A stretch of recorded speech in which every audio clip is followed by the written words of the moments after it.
Shooting a quick video on the GX pump, the CS4 today. This is their latest model. This one, as a distinction from the other ones, you can see two of the other ones that I have here. This one is actually liquid cooled, so it runs much cooler, and it's also a lot quieter. I asked the manufacturer why this one was so much quieter. I assumed it was because of the liquid cooling, and so it just stayed cooler and didn't have to have as many fans. It's actually more the upgraded motor that's inside of it. So the motor, from what I understand, runs more efficiently, more quietly, and it also has a higher output as far as the ear goes. So higher quality motor, and it's worked really well for me. You do have your water cooling tank up here. You can either put distilled water in there, or preferably put in pH neutral coolant. So just be sure that it's pH neutral again. You don't want to put in the wrong one and damage your pump. You've got your burst disc, easy replacement if you ever burst a disc. Hopefully you don't do that. Pay attention to what you have your safety gauges set at so you don't burst a disc. And you've got your grease pump, so you can easily just give it a turn. It's like the first 8 hours you want to give it a turn, and then I believe every 100 hours after that. So that just introduces more lubricant into the system, helps it run a little bit better. You've got your safety gauge right here. It does have two needles to shut it off, which is different than the previous ones. I've always had it shut off at the first one. I think the second one is just like an emergency backup in case the first one fails for whatever reason. But you do have that. It's a nice big visible gauge. Looks nice, easy to read. It'll run off of a car battery,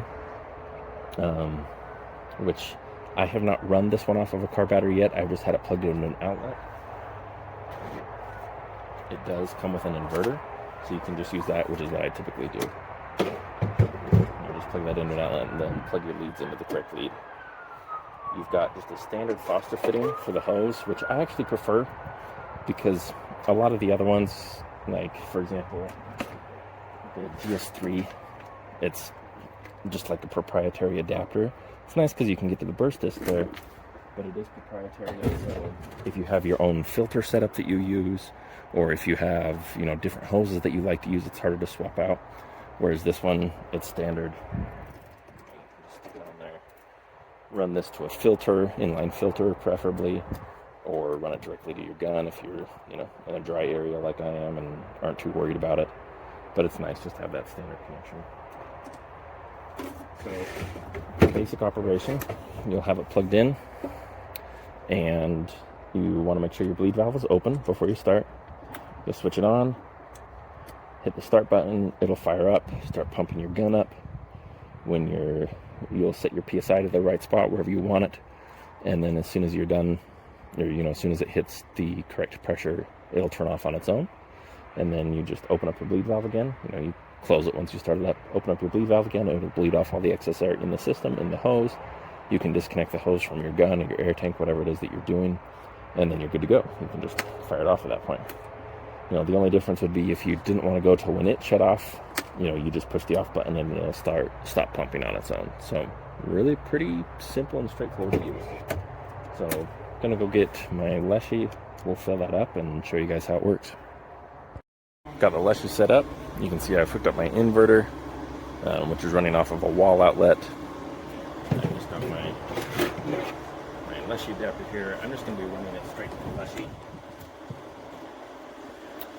People give me crap for not using a filter. I'm in a really dry environment. I haven't had issues with moisture, but I probably will get a good filter one of these days, just as an extra layer of precaution. The Leshy is filled up to 250 bar, just so we don't sit around all day waiting for it to fill. It is pretty fast, but people like short videos, so just walking through. You want to fire up your pump, make sure your bleed valve is open. Doesn't have to be open all the way. Just make sure it's loose and air can come out. And fire up your start. Always just double check your needle, make sure you're set to the right spot where you want to be. Have that bleed valve open there. We'll come in and see if you guys can get a look at that. The needle as it moves up. Haven't closed the bleed valve yet, but here, I'll close it. You guys can watch it start to come up to pressure.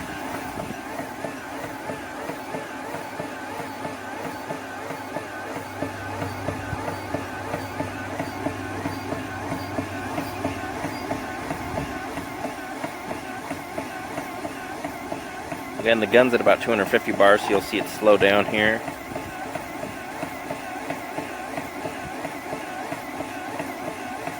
Yeah, right there is where it hit the same pressure as the gun as it brings it up to 300.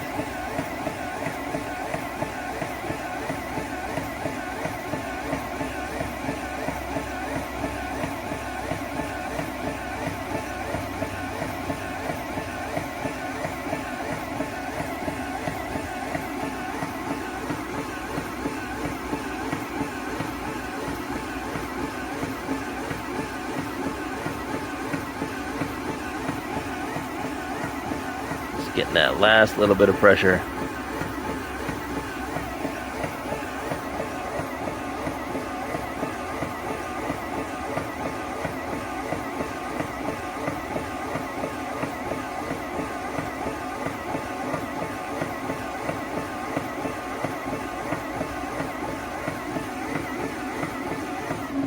And there we go. So that was the last 50 bar, and of course the last bit is always the slowest. But it fills up plenty fast for what I need. The biggest thing I've noticed about it is it's quiet. It's really, really quiet. So bleed off your excess air when you're all done.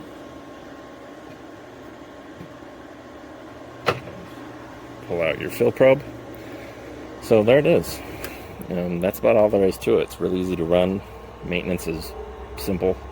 You know, add your coolant to it the first time. Turn the grease wheel occasionally, that's about it. If you want a noise comparison between these two, you can see just how much louder the little one is. I have to really raise my voice.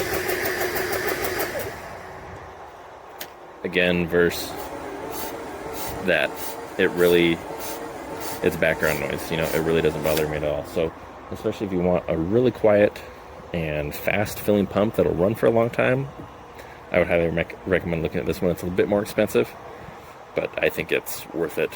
Again, I'll be doing a longer, or not a longer review, but a longer term review here in a little bit. I normally do those after about 6 months of owning a pump, when I've put, you know, maybe 100 hours of pumping or so on it or more.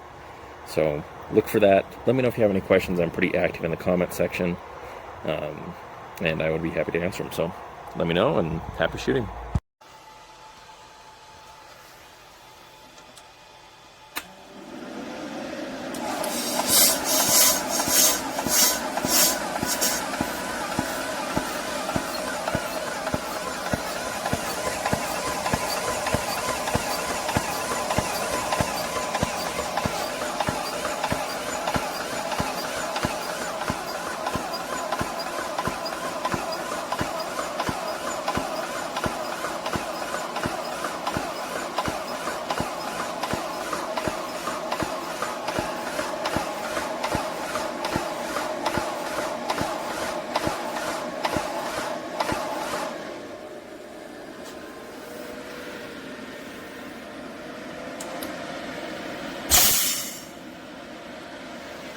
I'm using the truck to run it. I'm also used to the jacks and the outlets and stuff like that. But it's made to do this too.